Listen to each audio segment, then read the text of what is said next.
Hi friends, welcome back to Rumor Patrol here on Clever News. I'm Katie Krause, joined by, of course, my braided beauty goddess counterpart, Miss Deidre Behar. We're getting real creative with the nicknames every week. Did you like that one? I'm intrigued by it. I do enjoy it very much. Hi, everyone.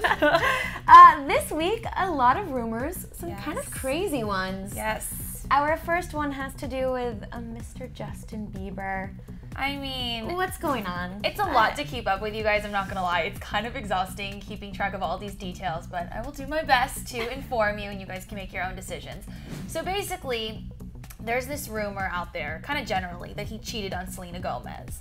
But it's just kind of like vague. Oh, you know, she sang Cry Me a River at her concert in New York. Why did she sing it? Well, now we have some sort of details. Basically, they're saying that Lil Twist, of course, Justin Bieber's good pal, went by the Four Seasons with a friend of his. She's a 22-year-old nursing student named Mimi Jensen.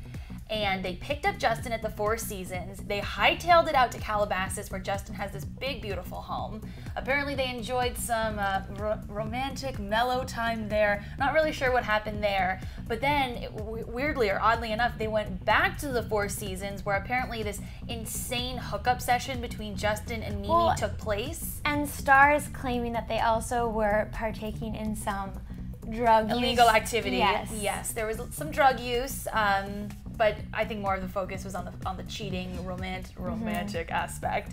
They're saying that they hooked up and that Justin kind of instituted this rule, no kissing on the mouth. A very pretty woman, Julia Roberts, of him to say that. Right. I think it's kind of crazy. I think it's really weird, especially this reportedly happened right around New Year's when Justin and Selena were spending a lot of time together, traveling together. So I don't really know what to make of it because it kind of seems like it's hearsay to me. It's like, oh, someone's reporting this story, Bieber's camp had no comment, which makes me feel like, well, why didn't they deny it? If it wasn't true, why wouldn't they just say, not true? And it's weird too because Radar and Star, American media, if you will, they're the ones that broke this story, and they're saying that the girl had no comment, but my question is, if it was just the three of them and she's unidentifiable, it's not like she's a public figure, how would somebody know her name and like be able to leak that story? It makes me think that she leaked the story herself and then said, but say it's all sources and say that I didn't want to comment.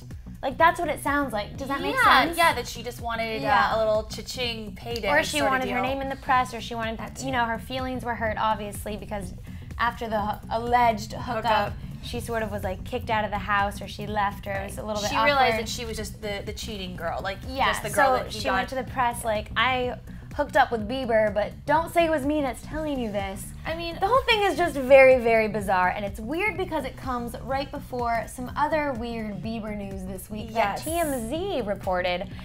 They claimed that while Justin was on tour, I believe in North Carolina, he was working out at the gym in the Ritz-Carlton hotel where he was staying, and that there was this other woman there who I guess first asked for a photo with Justin and he said no, and then she works out, I guess sort of loudly, sort of counting her reps, like 1, 2, 3, and she thinks that he was making fun of her. And mocking her. Yes, mocking her, and then went and spit in her Gatorade. What? Yeah, there's a lot of hearsay again on this story. Apparently, she's a pretty prominent DJ, radio DJ in the area, so you would assume that a musician would want to make friends with a DJ, like, hello, play my music more and whatnot. Yeah. His camp released a statement about this, and he's like, yes, Justin was with the trainer. Yes, they were totally goofing off, but Justin's rep said they did not involve anyone other than just the trainer and Justin. Like, they were sort of being funny and silly, but they weren't directing any of it at the other woman. Yes. But here's the kicker. the woman, I think her name is Colette. Yes. Colette. She is selling the Gatorade bottle with Justin's spit in it on eBay, and then wants to use the money to build a kitchen for her local Ronald McDonald House. Yes. So charity. Yeah, because she said something funny online, something about, I want to make a perfume someday, and I know you've got perfumes, Justin, but all that perfume won't cover up your stank. Like, you stink really bad. Like, she's livid, this woman. I don't know if she was really wronged by him. Carson Daly made an interesting comment on the radio this morning. He said something to the effect of, when I've seen Justin like backstage at shows, he's like an 18-year-old kid. They're like punching each other in the wiener. Like that's the kind of humor that he has. And of course, more maturity comes with age. But like, if he's goofing off in a gym, I don't know if this woman maybe took it a little too seriously or should have had a better sense of humor about it. Maybe she did get offended. I don't really know. Yeah. But all I know is that Bieber keeps making headlines for the wrong things, and I want it to be about his music. I'm sick of hearing dirty things about his personal life because I like him a lot. Yeah, and I'm like really excited for his new acoustic album. Yes. Some songs came out this week. Yes. So I'm very excited for that, and I know that he took some time to sort of talk to a fan of his recently that was maybe struggling with some suicidal thoughts, some really dark issues, and he took time amidst all of this chaos to sort of, I think he like called her on the phone somehow. How nice. Yeah, and sort of like talked her down off the ledge and try to get her spirits back up. And it's those things that make me really, really like Justin. He has such a big platform and such a huge fan base. And I want to believe that these things aren't true, but Justin, come on now, what are you doing? Give us something better to work with. Yeah. Anyways, moving on. What is rumor number 2? All right, so rumor number 2 has to do with Pauly D and Lindsay Lohan. I mean, what? A story involving those two can only be amazing. It can only be amazing. It can only mean trouble and craziness. Snooki, in a recent interview, sort of called her out for possibly Called Lindsay Lohan out for possibly hooking up with Pauly D. So she released this quote during the interview, and she said, well, first of all, she stuck up for Lindsay and said, "I feel for the girl. She's made mistakes. We've all made mistakes. I've never really met her, but I think that Pauly may have hooked up with her." So she went on to say, quote, "I feel like Pauly made out with her once, but I don't know. It was the first time we were in LA, and I feel like she was flirting with Pauly, and I feel like they made out, but that was like 3 years ago. I never met her, but I think she's great." Okay, now let me just say something. When the Jersey Shore first came out, I too was like, who's that guy Pauly D? He's kind of super cute. Like, he's got a great butt, he's got great hair. Like, I'm sorry, I don't blame Lindsay if they had a little random makeout session. She's famous, he's famous. Famous people hook up all the time. We've witnessed it in front of our very eyes.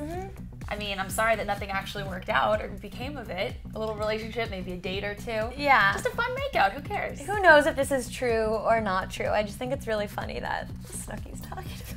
Yeah, you know what? Whatever. It's positive at least. It's not like Lindsay doing drugs, Lindsay being drunk or driving drunk. It's a cute makeout story. Who cares? Okay. Well, that's what we feel about Lindsay and Pauly D. Yes. Moving on to our last story. I really like this one, actually. Yeah, it's a great This is interesting. story. So, you guys, we're huge fans of the HBO comedy Girls. It is so well done. Lena Dunham is a freaking force. The girl does literally everything, including calling out people that she thinks are a little hypocritical. So she was on Alec Baldwin's podcast. Really, really cool podcast he has. If you haven't heard it, it's really interesting. She made a point to call out Rihanna, and she said something to the effect of, quote, "It's an amazing platform that you have to take seriously when you're famous, which is why sometimes it's like I used to be really into Rihanna, and then it's like, again, I don't ever throw stones from my glass house, but I follow her on Instagram, and I just think about how many little girls beyond what I could ever comprehend are obsessed with her. She left Barbados, she had this amazing career, she's talented, and then she gets back together with Chris Brown and posts a million pictures of them smoking marijuana together on a bed, and it cracks my heart in half in a way that makes me feel like I'm 95 years old." So, wow. You know, I think it's time someone called Rihanna out. It's true. You know, if you look at her Instagram account, the majority of the photos that she posts involve her hooking up with someone who beat her up or her engaging in illegal activity like smoking, like Lord knows what. So I think when you are famous and when you're given the luxurious life that you have, and she has everything in the world that she could ever dream of, I think with that comes a little bit of responsibility. She's not anybody's parent by any means, but I think she should set a good example and not openly be smoking pot on her Instagram account and hooking up with Chris Brown. That's a whole nother story. But what do you think? Yeah, I mean, I completely agree. It goes back to what we were saying about Justin Bieber. When you do have fame and this huge pedestal and you have millions of people looking up to you, especially her as a female, she has millions and millions of young girls idolizing her, really. And for her to be setting that sort of example, I think it's irresponsible and a little bit reckless. And I think she's basically saying, it's okay, I know she made that song with him, like it's nobody's business, and I get that, but it is our business. because you are a public figure at the end of the day. Yeah. And I think that when you're promoting illegal drug use and when you're promoting your abusive relationship, I think that that makes other girls think that that's cool. Is cool and awesome, and I'm gonna do that too. And who cares if my boyfriend slaps me? I'm probably gonna get back together with him too because Rihanna did it. And I think, you know, good for Lena Dunham for sticking up, because I know a lot of people don't want to bash Rihanna. She is an amazing artist, but well, that's what I think is cool about I'm Team Lena on this one. That's what I think is cool about Lena Dunham. She did not bash Rihanna in any means. She said it in a very frank, matter-of-fact sort of way. She wasn't like, that girl's this, that girl's that. No. She was just like, what are you doing? Like, it breaks my heart. She kind of came from a place of like empathy as opposed to like, you shouldn't do that. So, you know, it breaks my heart too. It does. I find it very troubling. I actually unfollowed Rihanna on Instagram because of it. So amen. Hopefully maybe Lena can have Rihanna do like a guest appearance on Girls. Maybe she can talk some sense into her. Yeah. Can you do that, Lena? Can you? Please. It would make our hearts smile. All right, well, why don't you run down all 3 of our crazy stories of this week? Yes, I would love to. You guys have to hit us up below in the comments section. Let us know what you think is going on with Justin Bieber. Is he cheating? Is he smoking weed? What is going on with him? Let us know if you think Pauly D and Lindsay Lohan maybe could have hooked up at some point. And let us know if you are Team Lena Dunham or Team Rihanna. Yes, go ahead and leave us all of your thoughts in the comment section below. And as always, Deidre and myself, we will both try and respond to as many of you guys as we possibly can. Or you can always tweet us. You know, we always write you guys back on our personal accounts, on the Clever News accounts. You can find us on Facebook, really everywhere. But most importantly, hit that subscribe button. Yes, please do it. We are almost at 100,000 subscribers, and it would just be awesome if you just hit it, told your friends about it, just do it. Yes, and we recently just celebrated our 1-year anniversary on Clever News, actually on Wednesday of this week. We are so thankful to have you guys. We love you. You guys make our job so much fun and just a real nice bag of tricks. So thank you, thank you, thank you. We'll see you guys next time. Have a great weekend. Bye.